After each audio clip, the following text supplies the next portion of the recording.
Bueno. Hola chicos, espero que estén muy bien. Permítanme un momento, les comparto mi pantalla. Y ya iniciamos. Bueno, entonces pues el día de hoy vamos a hablar sobre la fisiopatología placentaria. Mi nombre es Valentina Medina Román, de pronto algunos ya me conocen.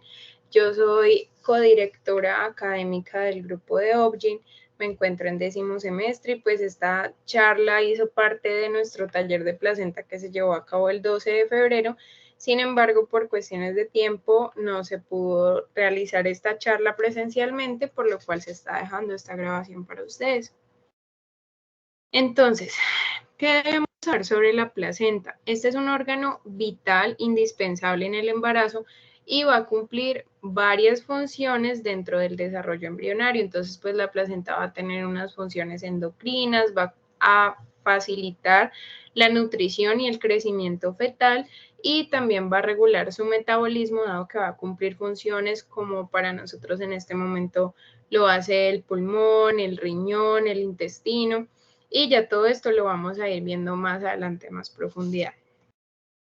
¿Por qué es importante para nosotros esta charla y que ustedes conozcan este tema? La placenta es uno de los órganos menos investigados y muchos aspectos de su control todavía son desconocidos.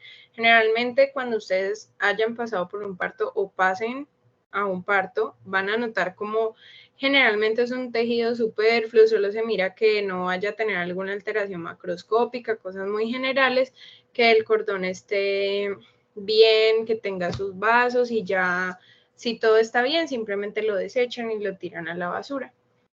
Ocasionalmente lo guardan, dependiendo pues cómo fue el progreso del embarazo de la madre, pero no es lo más común.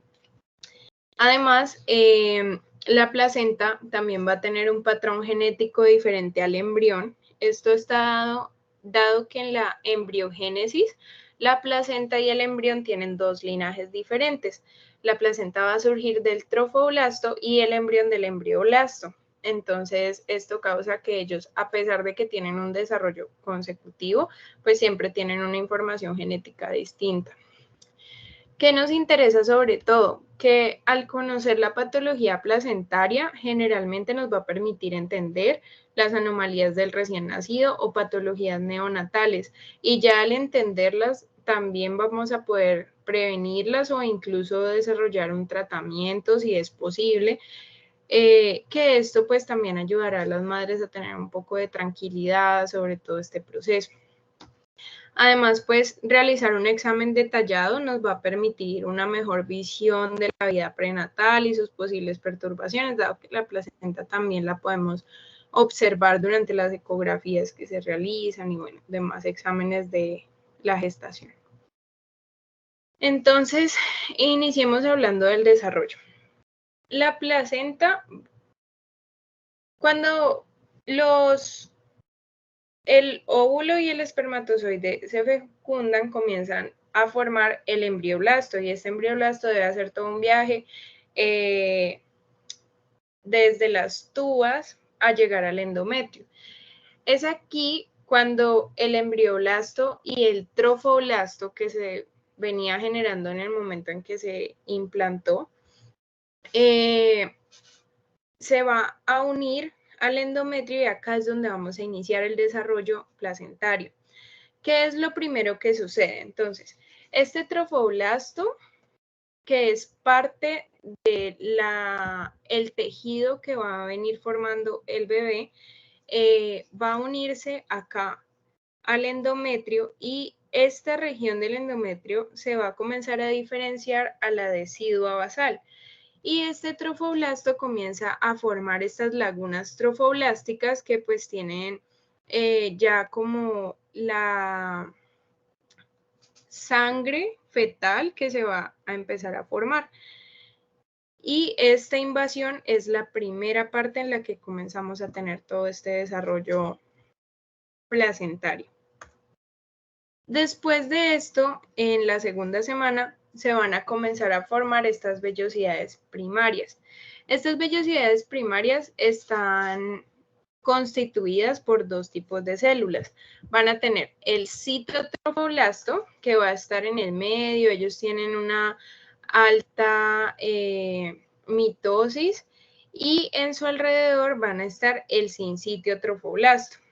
¿Qué va a pasar por el lado de las lagunas? Ellas se van a comenzar a confluir y formar este reborde sobre el sincitiotrofoblasto o sobre estas vellosidades primarias, y esas lagunas al confluir son las que van a permitir el intercambio de sangre entre la madre y el feto. Además, pues de parte de la decidua basal vamos a tener estos septos placentarios que van a comenzar a dividir estas vellosidades, y más adelante van a ser muy importantes porque van a ser el origen de los cotiledones, que ya se los voy a mostrar. Bueno, en estas vellosidades secundarias, ¿qué es lo que va a suceder? Ya teníamos nuestras vellosidades formadas por el sincitiotrofoblasto y el citotrofoblasto. Como en estas lagunas es donde va a ocurrir el intercambio sanguíneo entre la madre y el feto, ellas comienzan a tener en su interior toda la formación del mesodermo, que ahí es donde se van a generar todas estas células sanguíneas y por donde el feto va a liberar sus desechos y a recibir pues los nutrientes de la madre. Entonces, estos entran en contacto con todas estas lagunas, al igual que la sangre materna. Adicionalmente, pues también se organiza todo este citotrofoblasto, que antes lo estábamos viendo que era muy mitótico, desorganizado, entonces ya con esto se comienza a formar esta organización. Igualmente seguimos con los septos placentarios y ya se forma todo ese espacio intervelloso donde va a ocurrir el intercambio. Después de esto vamos a tener las vellosidades terciarias. Estas vellosidades terciarias es ya por donde van a tener que atravesar los nutrientes de la madre hacia el feto y sus desechos atravesar hacia ella. Pero vamos a tener dos fases. Vamos a tener una fase inicial que van a ser las vellosidades terciarias jóvenes y las vellosidades terciarias a término. Esto va a ocurrir durante la tercera semana. Entonces, inicialmente esta membrana placentaria va a hacer todo lo que los nutrientes van a tener que atravesar. Entonces se va a tener la capa de sincitiotrofoblasto, la capa del citotrofoblasto, después está el tejido conectivo, va a estar el endotelio capilar, y ahí sí van a poder llegar a los nutrientes. Y como ven aquí, estos vasos sanguíneos que se comienzan a formar dentro de las vellosidades están muy dispersos y son muy pocos. Ya cuando ellas comienzan a llegar a término, ¿qué sucede? El bebé o el feto en este momento va a requerir más nutrientes, va a requerir más absorción, por lo cual la capa de citotrofoblasto se va a perder y solo va a quedar esta capa del sincitiotrofoblasto y se van a comenzar a formar unos nódulos sincitiales que están dados por los núcleos del sincitiotrofoblasto que se unen, y bueno, esto permite fijar un poco más esta membrana. También pues los vasos sanguíneos se van a multiplicar para que puedan tener mayor contacto con la membrana y poder absorber más rápido todos los nutrientes, y pues al perder esta capa también va a ser mucho más fácil que el nutriente pueda ser absorbido, los desechos ser depositados y bueno, realizar todo este intercambio. Y ellos comienzan a estar más presentes en la periferia y no tanto centrales o lejos de la membrana, sino que sí pues están en contacto con la membrana. Bueno, pero adicional a esto, las vellosidades no solo van a tener esta función del intercambio materno-fetal, sino que también estas vellosidades coriales van a tener la función de fijar la placenta a la decidua, al útero. Entonces, ¿cómo va a surgir esa fijación? Aquí vamos a tener dos tipos de vellosidades. Vamos a tener las troncales y las libres.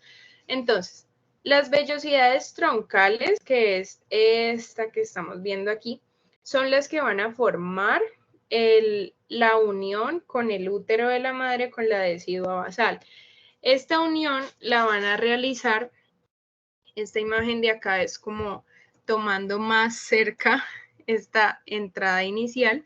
Entonces, esta unión se da por medio de la cubierta del citotrofoblasto, o sea, en estas vellosidades troncales, a diferencia de lo que vimos en las vellosidades terciarias, esta capa de citotrofoblastos no se pierde porque es requerida para que se una. Por tanto, estas vellosidades terciarias son las que ahora vamos a conocer como vellosidades libres, que es donde más se produce esta pérdida de la capa del citotrofoblasto para tener el intercambio gaseoso. Y pues el intercambio de nutrientes y todo lo que se realiza. Y esta vellosidad que está originada de la placa coriónica va a llegar hasta el útero, forma toda su unión con esta cubierta citotrofoblástica y ya se está conectando en este momento con la decidua basal. Como les decía, estas vellosidades libres, que son las que vamos a ver en esta zona, aquí, aquí. Ellas son las que se van a estar encargando de todo el intercambio nutricional materno-fetal. Entonces, estas sí pierden esta capa de citotrofoblastos que estamos viendo acá. Ellas no la tienen y son las que van a permitir el intercambio gaseoso. Entonces, básicamente, las troncales van a unir la placenta al útero y las libres van a tener todo el intercambio gaseoso en ese espacio que formaron las lagunas trofoblásticas.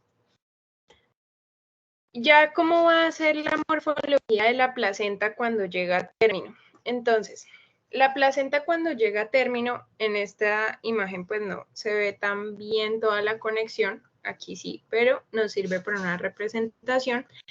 Va a tener inicialmente toda una capa amniótica en contacto de la cara fetal y esa membrana amniótica pues le va a otorgar un brillo que pues es muy característico cuando ya la placenta es alumbrada.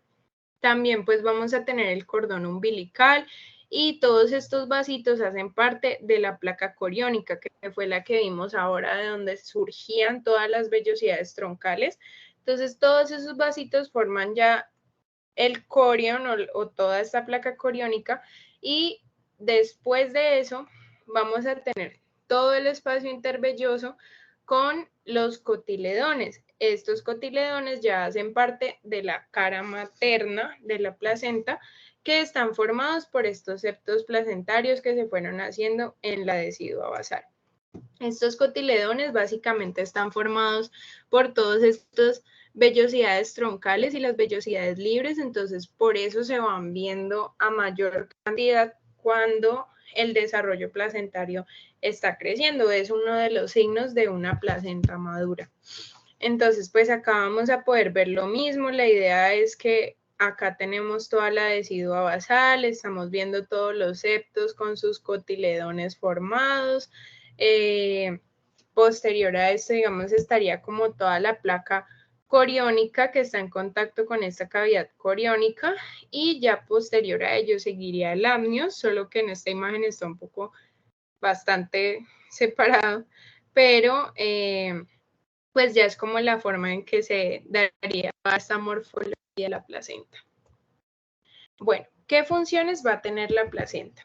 La placenta nos va a cumplir con 4 funciones grandes que va a tener de barrera, de transferencia, funciones respiratorias y endocrinas. Entonces ahora vamos a ver una por una de ellas. ¿Por qué la placenta ocurre como una barrera? Pues como ustedes vieron, la circulación materna y la fetal no es que estén en un contacto directo, sino que ellas tienen un intercambio por medio de ese espacio intervelloso. Entonces ella separa esta circulación, también controla la transferencia placentaria. No es como que todas las moléculas van a pasar allí libremente, sino que algunas de ellas van a tener unas funciones especiales que vamos a ver aquí en la transferencia. Entonces, por parte de la madre, yo voy a transportar oxígeno y nutrientes al bebé.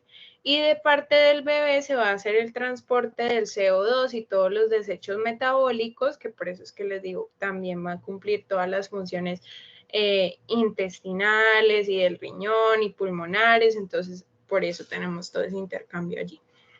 Pero además también vamos a tener intercambio de otros componentes. Por ejemplo, el agua y los electrolitos normalmente van a funcionar dependiendo de la presión osmótica, entonces pues donde haya mayor concentración, donde haya menor concentración es hacia donde van a pasar. Hay un electrolito que es diferente a los otros, que es el sodio. Este electrolito no va a funcionar solo por concentración, sino que él va a tener una difusión pasiva facilitada. También pues vamos a tener los iones como el yodo, el hierro, el calcio, el cobre. Todos estos van a requerir mecanismos de transporte activo. Por eso les digo que la transferencia placentaria no es como que simplemente van a pasar todas las moléculas, sino que allí vamos a tener ese intercambio. Los hidratos de carbono, pues estos también van a funcionar a favor del gradiente, no requieren un gasto energético y pues la glucosa es muy importante para todo el desarrollo del cerebro, del corazón, entonces pues siempre va a haber un transporte. Sin embargo, sí se ha notado que la glucosa fetal tiene una menor concentración que la glucosa sérica materna. También vamos a tener los aminoácidos. Estos sí van a requerir un transporte activo para pasar por la membrana. Sin embargo, son muy importantes en el desarrollo embrionario porque pues sirven para formar toda la síntesis de proteínas, para el metabolismo energético. Entonces, normalmente hay una concentración mayor de aminoácidos en la sangre fetal o pues en toda esta, en el feto, que la concentración de aminoácidos que van a haber en la madre. Los lípidos simplemente van a pasar por difusión, pueden disminuir su permeabilidad y, por ejemplo, hay algunos que van a requerir un transporte plasmático mediado como por la albúmina. Entonces, pues esto también se tiene en cuenta. Algo aquí adicional sobre esto es que el colesterol siempre va a ser menor que la concentración que hay en la madre. Permítame un segundo. Y las vitaminas van a tener un transporte activo, entonces, ¿qué vitaminas siempre es muy importante que se transporten? Entonces, está la C, la A, la D, la E, la K, la vitamina B12, todas estas requieren un transporte activo. Ya en la función respiratoria, pues como les estaba mencionando, la placenta es el primer pulmón fetal. Aunque tiene una menor capacidad que el pulmón, en este momento es quien va a desarrollar todo el intercambio gaseoso. El oxígeno y el CO2 van a tener una difusión simple, pero hay un beneficio que tienen los bebés y es que como ellos van a tener una mayor presión hidrostática fetal, digamos, ellos tienen más hemoglobina que la madre y además su hemoglobina va a tener mayor afinidad por el oxígeno, entonces cuando se esté dando todo este intercambio, este va a ser más fácil absorbido por la hemoglobina fetal. También va a tener una función endocrina, entonces la placenta es capaz de sintetizar moléculas de estructura proteica, va a sintetizar progesterona, estradiol, estriona, estriol, también pues algunas proteínas ya específicas del embarazo. Aquí se va a empezar a formar la gonadotropina coriónica humana y también pues esta es como la que se va a encargar de mantener todo el cuerpo lúteo en las primeras semanas del embarazo y pues digamos su síntesis también en el varón va a estimular la formación de testosterona y en las mujeres se va a estimular similar a la secreción de la FSH. También va a sintetizar el lactógeno placentario, que básicamente está encargado de que siempre haya un suministro constante de glucosa en el feto. Entonces, en caso de ser necesario, va a desencadenar la lipólisis, disminuye la sensibilidad con la insulina, va a aumentar todo este flujo placentario de aminoácidos en caso de ser requeridos para generar la glucosa, y pues también está relacionado con la preparación de las glándulas mamarias para la lactancia. Sin embargo, pues esto es algo que todavía sigue en estudio. La ACTH placentaria todavía se desconoce su función fisiológica, entonces acá es donde les digo que es uno de los órganos menos investigados y pues que va a cumplir muchas funciones. Bueno, entonces, para la semiología de la placenta, nosotros tenemos que tener en cuenta que al ser desarrollado al mismo tiempo que el feto y con el mismo material, van a tener unas alteraciones que puedan ser significativas en la vida perinatal del niño o en la vida prenatal. Además, pues es un órgano muy accesible para su examen en el momento del parto. Por esa razón es importante adquirir toda la información periparto que sea de su utilidad, dado que nos va a brindar información perinatal, en el pronóstico del recién nacido, en el futuro obstétrico de la madre, si va a poder tener más hijos o no. ¿Qué es lo más importante de la semiología? La inspección. La inspección nos va a permitir en las placentas, por ejemplo, detectar las patologías. La placenta es un órgano que es muy adaptable a los cambios del ambiente. Hay algo que se ha notado en el desarrollo placentario que, por ejemplo, cuando la madre tiene periodos de hambre durante el tercer trimestre, este puede estar relacionado con que la placenta sea pequeña y el feto cuando nazca sea un bebé pequeño. Entonces, ella no ha podido adaptarse en este momento. Sin embargo, si tiene procesos de hambruna durante el primer trimestre, se ha visto cómo no afecta y pues la placenta ha podido adaptarse. Entonces, eso es algo muy importante que también se debe tener en cuenta. En caso de que hayan complicaciones en el parto, también podemos explicarlas con el estudio placentario. Se puede detectar muerte perinatal, explicar por qué llegó a suceder la muerte perinatal, y pues también es muy importante en casos de mala praxis en atención médica, dado que nos puede dar información cuando hubo una mala atención en el parto. Entonces, para la semiología de la placenta, nosotros vamos a tener en cuenta 5 cosas principales. Esto, pues, en este momento va a ser algo muy largo, pero la idea es poder realizar esto de manera consecutiva, así como hacemos el ABCDE o cuando hacemos el Alicia del dolor. Entonces, esto no es como que no, primero va a revisar aquí, luego aquí, luego aquí. No, esto es algo que podemos hacer de manera consecutiva. Entonces, lo primero es pues ver la relación del tamaño de la placenta con el feto, pues que hay una placenta pequeña o es una placenta muy grande, por lo mismo que mencioné, en caso de que la madre pase un tiempo de hambre en algún trimestre, se puede relacionar aquí. Cómo es la forma del plato de la placenta, que esta pues es ovalada, ya les voy a comentar normalmente cómo es. Entonces, ¿qué tiene en el plato? Si esté, por ejemplo, bilobulada o tenga algún lóbulo accesorio, entonces pues ya más adelante les voy a mostrar una imagen de una placenta bilobulada para que las conozcan. También reconocer si tienen tumoraciones, entonces, por ejemplo, el corangioma es muy común. Cómo es su consistencia, si es esponjosa o es firme, o por ejemplo, tiene algunas zonas que son firmes y ya las otras son esponjosas. Cuánto pesa. Entonces, normalmente una placenta debe tener un peso 6 veces menor al del recién nacido a término. Entonces, por ejemplo, un bebé que haya nacido de 3.000 gramos debería tener una placenta de 500 gramos y así sucesivamente. Entonces, el peso real ya debe tomarse en el departamento de patología ya cuando se envíe.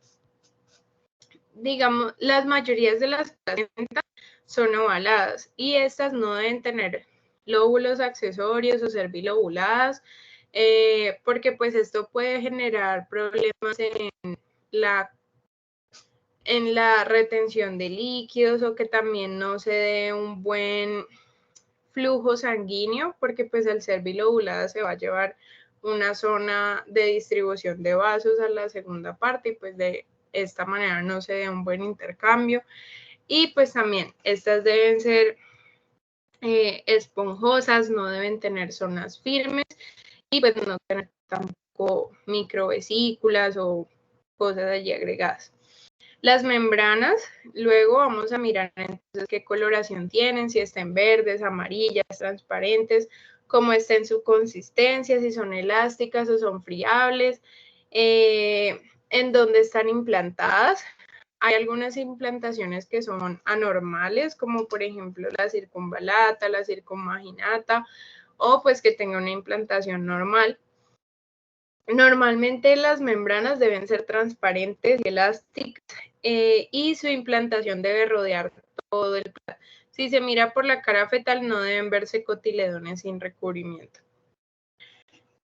El cordón, entonces, pues también lo mismo, vamos a ver su coloración, si esté verde, amarillo, si tenga puntos blancos muy significativos, cuántos vasos tiene, si va a tener 2, si va a tener 3, su enrollamiento, si esté, por ejemplo, hiperenrollado o esté enrollado, hacia dónde tiene su enrollamiento, si está hacia la derecha o hacia la izquierda.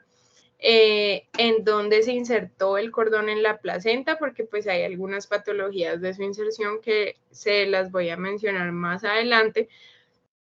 También si tenga nudos, por ejemplo, su longitud, si estaba corto o largo, si estos nudos sean falsos o verdaderos, si hayan circulares de cordón, esto es muy importante, cuántas y en qué parte estaban, y pues el diámetro también se puede medir.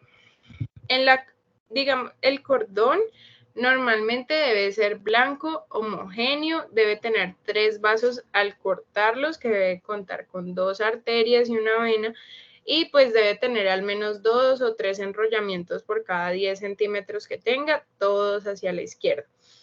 Este debe medir aproximadamente lo mismo que el recién nacido. Esta es una forma como de determinar su longitud y pues el diámetro debe ser homogéneo, no como yo tengo un diámetro acá de 3 centímetros y acá ya tengo uno de 10, entonces ahí ya estoy viendo un edema en el cordón y esto puede afectar la nutrición hacia el bebé, entonces es muy importante también determinar eso. Y pues el cordón debe llegar al centro de la placenta normalmente. En la cara materna nosotros debemos observar si hay un abrupcio de placenta, entonces si este fue generalizado, si hay como un porcentaje del plato que tuvo el abrupcio, la coloración que tenga, entonces también si va a ser amarillo o verdosa, la consistencia, entonces pues si por ejemplo también suceda lo mismo, que se sienta como más firme, entonces está firme en algún punto o tiene líneas firmes o tiene, por ejemplo, un aumento de la consistencia generalizada y pues también observar la cantidad y el aspecto de los cotiledones. En la cara fetal lo que vamos a examinar es ver si hay, por ejemplo, hematomas, que lleguen a ver lesiones blanquecinas que normalmente pueden estar relacionadas con el amnios nodoso, con el seno endodérmico, infecciones por hongos y pues también mirar todo su diámetro y todo esto. Bueno, entonces, ¿qué les traje para ver esta imagen? Dado que pues como no pudimos tener el taller presencial, esta parte la íbamos a evaluar con los modelos de placenta. La idea es pues en lo general lo que habíamos visto, ver el tamaño de la placenta, ver también pues su coloración, mirar la forma del plato, que sea así ovalada, también ver si llega a tener alguna tumoración, todo eso que ya se los voy a mostrar. Evaluar las membranas, entonces Como les mencionaba aquí, pues vemos una membrana que tiene una inserción circunvalata. Ya les voy a hablar sobre ella.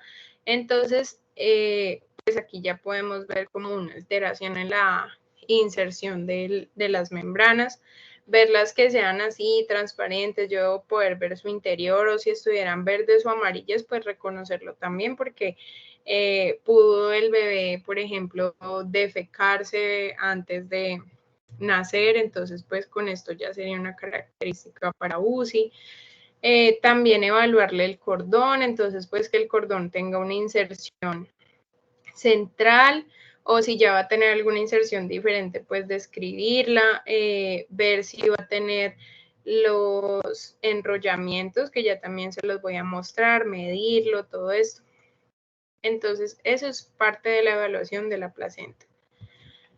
Aquí podemos ver una placenta que tiene un lóbulo accesorio. Entonces, lo que les mencionaba sobre los lóbulos accesorios es que estos también van a dividir el flujo sanguíneo que se da desde la placenta hacia el feto, y al tener esta división puede que el intercambio de nutrientes no sea el adecuado.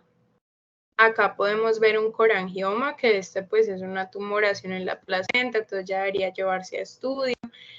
Y pues esta evaluación nos permite también reconocer eso, saber en qué momento yo debo llevar al estudio. Entonces acá en el cordón nosotros podemos ver si está hiperenrollado, que acá ya ven que tiene más de 2 a 3 enrollamientos en 10 centímetros, o que esté hipoenrollado. Miren, acá no tenemos ningún enrollamiento, entonces esto también va a ser significativo en las alteraciones. Que tenga una inserción, por ejemplo, velamentosa, que ya también les voy a hablar sobre esto, como esta que vemos acá. Tenemos los nudos del cordón, que algunos pueden ser falsos o verdaderos, o que el cordón tenga una división y pues en este momento no se puede determinar en dónde están pasando los vasos, pero pues esto también puede alterar la nutrición del bebé. Entonces, ¿en qué momento yo voy a dar un estudio patológico? Hay algunas causas maternas, fetales de la placenta y médico-legales. Yo no voy a mandar estudio patológico a todas las placentas, pero sí es importante reconocerlas. Entonces, pues cuando la madre va a tener enfermedades maternas que son pues relevantes, como por ejemplo lo es la diabetes, la hipertensión, todo esto, entonces pues allí es como importante hacer esa evaluación. En una historia de reproducción fallida, en el que haya una sospecha de la infección en la madre, por ejemplo, una sepsis, que haya un sangrado gestacional a repetición, entonces pues que la madre varias veces tuvo este sangrado es importante. También al haber determinado que haya un oligoamnios o un polidramnios debería enviarse a estudio. En las causas fetales, pues en los pacientes pretérminos, postérminos, las gestaciones múltiples, cuando ocurren las muertes fetales o la restricción de crecimiento intrauterino, cuando vamos a tener pacientes que ingresen a la UCI neonatal, en un Apgar menor de 3 también sería importante. Igualmente en una sospecha de infección, pues ya no en la madre, sino en el bebé, pero es importante.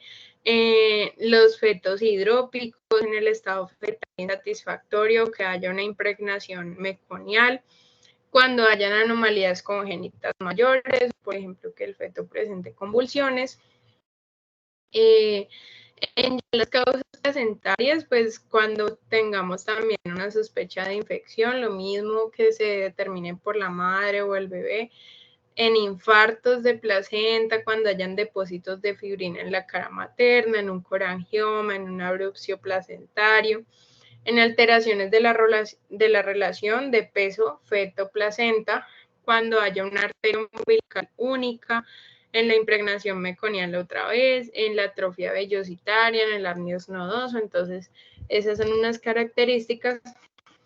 En los médicos legales, cuando haya una responsabilidad profesional, como les mencionaba, en el caso de poder determinar si hubo una mala praxis o no, esto es importante. entonces ahora empecemos a hablar sobre las anomalías de la placenta. Vamos a hablar sobre las más frecuentes de ellas. Entonces, pues acá estamos viendo la placenta en raqueta. Esta ocurre cuando el cordón umbilical tiene una inserción en la periferia. Como ven, pues todos los vasos se distribuyen, pero digamos que el intercambio de nutrientes no va a ser igual que, por ejemplo, si yo tuviera la inserción aquí en el centro y los vasos se me distribuyeran desde acá. Entonces yo soy capaz de reconocer que el intercambio de nutrientes va a ser equitativo. En cambio, en estos pues hay unas regiones donde los vasos sanguíneos van a tener que llegar muy lejos para poder dar todo este intercambio, por lo cual pues es una anomalía. Sin embargo, este tipo de anomalía no representa un riesgo materno ni fetal en la mayoría de los casos. Cuando ocurre una inserción velamentosa, que esto sucede en el caso de que algunas placentas, el cordón umbilical se inserta en el amnios. Entonces, pues este tipo de placenta puede complicar la gestación o el parto debido a que los vasos sanguíneos pues no tienen una fijación adecuada y pues se pueden romper fácilmente durante el parto y pues causar todo un sangrado. Luego vamos a tener la placenta subcenturiata, que esta ocurre cuando hay uno o más cotiledones supernumerarios, o sea, acá están los cotiledones normales de la placenta, y en este supernumerario comienza a existir un vaso principal, pues en este caso lo mencionan como un vaso accesorio, pero es un vaso por donde ocurre un intercambio gaseoso. Y pues esta circulación puede causar, digamos, que no se desprendan junto con la placenta, entonces se comienza a generar una abrupción, o incluso pues puede causar procesos infecciosos o algún problema grave, en especial en la madre. También pues acá vemos como hay dos divisiones de los cotiledones, entonces pues eso es de cuidado. Luego vamos a tener la placenta bipartita, que esta ocurre cuando los cotiledones se distribuyen en dos o más secciones que simulan dos placentas. Sin embargo, pues acá hay una sola con un solo cordón umbilical. Entonces, lo mismo, también esto va a causar que toda la distribución nutricional sea deficiente a comparación pues de una placenta que esté toda originada normalmente. Entonces, pues ya aquí las podemos ver resumidas, las que habíamos mencionado antes. Entonces, pues la placenta bilobulada, cuando ocurre esta inserción marginal de la placenta de raqueta, la placenta subcenturiata y la inserción velamentosa. Entonces, sobre lo que estábamos hablando de que las membranas se inserten en el cordón, o sea, normalmente nosotros deberíamos ver que se recura todo el plato, pero cuando las placentas se quedan aquí en el borde y luego vemos el cordón umbilical libre, se conoce como una placenta circunvaginada o la placenta circunvolata, que ya causa un recubrimiento mayor, pero deja libre un espacio y pues allí se comienza a generar como un abultamiento de las membranas.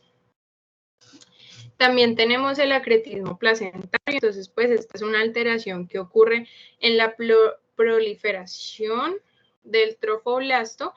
Entonces aquí las vellosidades pueden llegar a penetrar la pared de uterina a una profundidad mayor y pues esto es muy importante porque en caso de que esto ocurra, incluso sobre todo como con estas placentas pércretas así, la madre es posible que no se le pueda salvar el útero y pues tenga que ser histerectomizada dependiendo del caso de cómo esté toda la unión. Entonces en este acretismo placentario vamos a tener varias subclasificaciones. Entonces, normalmente la placenta debería unirse aquí al endometrio y pues ya después del o sea, pues realmente a la decidua basal que va a estar en contacto con el endometrio y toda la formación del útero, porque esta decidua basal es como el endometrio diferenciado que vaya a tener unas características especiales para el embarazo. Normalmente lo vamos a ver aquí. Pero entonces en la placenta acreta, por ejemplo, vamos a ver que las vellosidades comienzan a implantarse en el endometrio y pues puede tener variaciones, que se implante todo en el endometrio, o unas partes sean las que se implantan en el endometrio y otras no, que estén normales, entonces pues también. Ya en la placenta increta, esta va a insertarse en el músculo uterino, entonces pues esta ya va a pasar el endometrio, todo el músculo. Y la placenta pércreta va a atravesar toda la pared uterina e incluso se puede añadir a órganos adyacentes como es la vejiga, por ejemplo. Algo que debemos tener en cuenta sobre las placentas en el embarazo gemelar es que pues normalmente los embarazos gemelares corren un riesgo, pero esto va a depender más como de su corionicidad que su cigosidad, ¿sí? Entonces, los embarazos dobles o embarazos gemelares, 2 de cada 3 embarazos son bicigóticos y 1 de cada 3 son monocigóticos, como estamos viendo acá.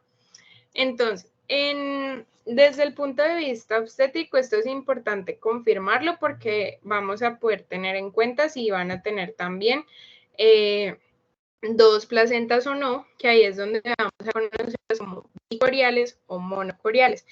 Entonces, todos los embarazos bicigóticos normalmente son bicoriales, pero la corionicidad en los embarazos monocigóticos depender del momento en el que se divida.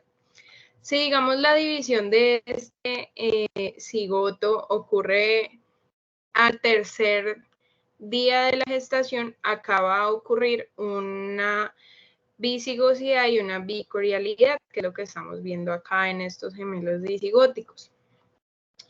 Cuando el embarazo ocurre entre el tercer y el noveno día, va a ser monocorial, monoamniótico, o sea, solo vamos a contar con una placenta para los 2 bebés. Y si ya ocurre, perdón, va a ser monocorial y biamniótico, o sea, van a tener 2 bolsas amnióticas, cada uno separado en su proceso, que es lo que vemos en esta representación. Y ya cuando esta separación ocurre después del 9º a 13º día, ellos van a ser monocoriales y monoamnióticos, ambos van a estar en un solo amnios.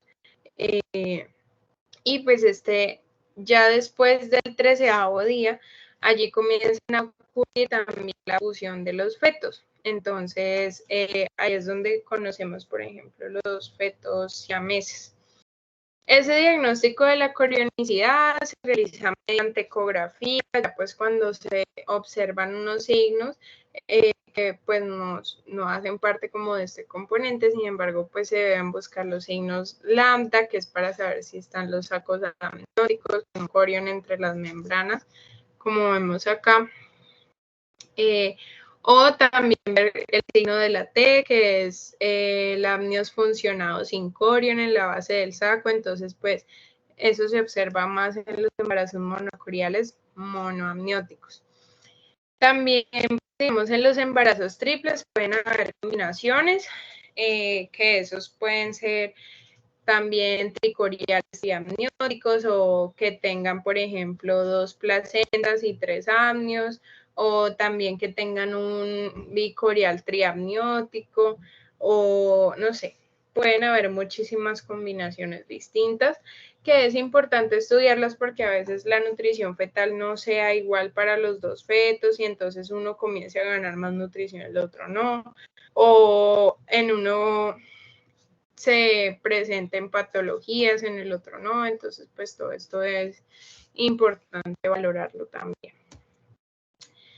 Bueno, Ya sobre las conclusiones de todo lo que hemos hablado, tenemos que tener en cuenta que conocer la patología placentaria nos va a permitir entender anomalías del recién nacido o patologías neonatales, que fueron todas estas indicaciones del estudio patológico que habíamos visto. Entonces es muy importante poder comprenderlas por medio de este estudio placentario.